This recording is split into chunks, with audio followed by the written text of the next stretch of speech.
And we are back. The transportation sector is undergoing a rapid transformation with the adoption of artificial intelligence revolutionizing traffic management and emergency response networks across the country.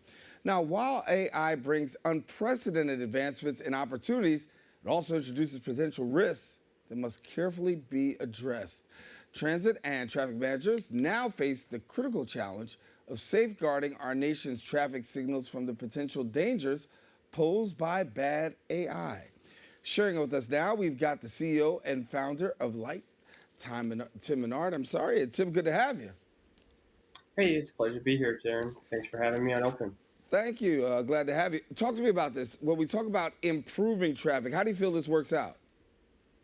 Well, improving traffic with artificial intelligence is really useful because look how complicated our lives are every day. Look at what happens on the street, right? We've got bicycles, we've got cars, we've got motorcycles, buses. We have just all of daily life. And it's really hard as just us people, right, to try and figure out these huge systems problems. So the premise of artificial intelligence helps us figure out where all we're going and why, especially today when we have the most information ever available at our fingertips in our phones. I think everybody understands there is the emergence of AI and it will dominate society in just a short amount of time. But when it comes to traffic signals, of course, there's a lot of concern as to traffic signals being manipulated. How safe is it going to be for drivers out there? Give me your take as to how you see this playing out. So the biggest thing here is that the traffic light really can never actually cause two directions to go green at the same time, so it can't actually cause a crash. But what it can do is actually, if put in the wrong hands, which is why there's so much security involved in this system, is that you can make everything go to the flashing red light. You could take a left turn off, and that would be crippling for traffic. And all of us want to get to where we're trying to go. So we all know what it's like to get stuck in a traffic jam. But we also know that AI is going to be powered through radio signals. We know that those radio signals can sometimes be challenging. We've all had challenges when it comes to Wi-Fi. So when somebody's out there, what assurance does somebody have that we're going to be in a position of safety, knowing that these radio signals, and we know what happens when radio signals go bad? So that's actually a good point is where the AI lives, right? So if everything's just up in the cloud, then you have the potential for communication to turn off, for radio waves or some sort of disruption. Where if you also have AI and it's actually local to each intersection, there's all these different fallbacks that are put into place. And remember, the traffic light is its own little simple computer. So as long as it still has its fundamental programming, it'll go back to normal operation. Much like how in aviation we have triple redundancy in all these cases, so that the real important part here is that artificial intelligence has to be a part of the whole solution, not the only solution. Yeah. We hear a lot about good AI, bad AI. Of course, there are pros and cons and everything, but when we talk about good AI, somebody says, listen, these traffic signals could be a great thing. But then you got on the other side, people who are concerned about the bad. But for somebody who may not be so familiar, give us a breakdown between the good AI and the bad AI. Happy to. So good AI is a lot around what I just mentioned, where it plays a part in a larger system. And so it's bounded. It knows where it's supposed to be, what it's supposed to stay in, what decisions it's supposed to make. Bad AI is effectively where you just kind of throw it out and you just let it kind of take control of everything. And so, like we've seen in some examples with like chatbots on the internet over the last year that are unbounded, they can start learning racism and all this other stuff.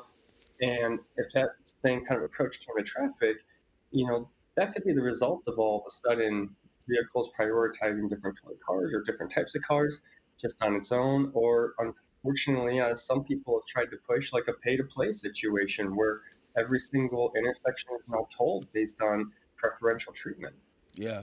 I mean, we've seen movies, right? We've watched movies where we've seen traffic signals being manipulated, street lights being manipulated. And I think for someone who's always out there, listen, there's always hackers. And when it's in the computer-based industry, people are worried about hackers. Then you turn around and say, listen, when it comes to AI and I'm on the road, I want to make sure that I'm safe. But from your perspective, give us your endorsement for saying, hey, listen, this is safe and this is something that we can look forward to. So what's really nice about these systems that are working underneath the purview of good AI is that they're not taking any of the specific information. They're not taking your specific trip data. They're not taking your personal information. It's looking at just the aggregated whole, right? Like let's take for example Taylor Swift's concerts lately, right? She's bringing out a ton of people in by bike, scooter, transit, right? In an AI system where it knows where the stadium is and it can start detecting from the time the uptake in airport travel and everything else happens, all of a sudden you now bring this living, breathing reality that we live in to our roads that are just pavement and concrete, and now turning it into the same dynamic and momentous force that's a positive change for all of us.